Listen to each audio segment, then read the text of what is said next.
എടാ ഇനി ഇങ്ങനെ സിംഗിളായിട്ട് തന്നാൽ ശരിയാവില്ലടാ. ഒരു പെണ്ണെ സെറ്റാക്കണം. എന്തിനാടാ വെറുതെ പെണ്ണൊക്കെ? നമുക്ക് ഇങ്ങനെയൊക്കെ തന്നെ പോയാൽ പോരെ? പെണ്ണിന് പെണ്ണെന്നെ വേണ്ടടാ. ഇനിയിപ്പോൾ എന്നാണാവല്ലേ ഞാൻ എൻ്റെ ഫ്യൂച്ചർ വൈഫായിട്ട് ഇങ്ങനെ കിടക്കുക.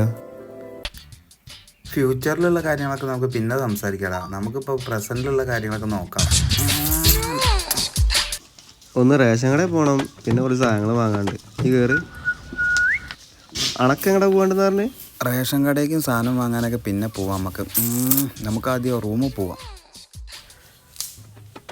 റൂമിലേ ഇവിടെ ഇരുന്നേ. എടാ നമ്മളെ വിനോദിൻ്റെ പെരുമാറ്റത്തിലേ എനിക്ക് എന്തൊക്കെ പന്തികേട് വന്നിന്. അവൻ എന്നെ ഇപ്പോൾ റൂമൊക്കെ വിളിച്ച്. നിനക്ക് അവനെ ഇഷ്ടമെങ്കിൽ നീ അവൻ്റെ കൂടെ പോയിക്കോ. എനിക്ക് നിന്നെ ഇഷ്ടമാണ്. നിനക്ക് ഓക്കെ ആണെന്നുണ്ടെങ്കിൽ ഇങ്ങോട്ട് വാ. ഇതിപ്പോൾ കോണ്ടാക്ട്സ് മൊത്തം കൊണ്ടന്മാരായല്ലോ.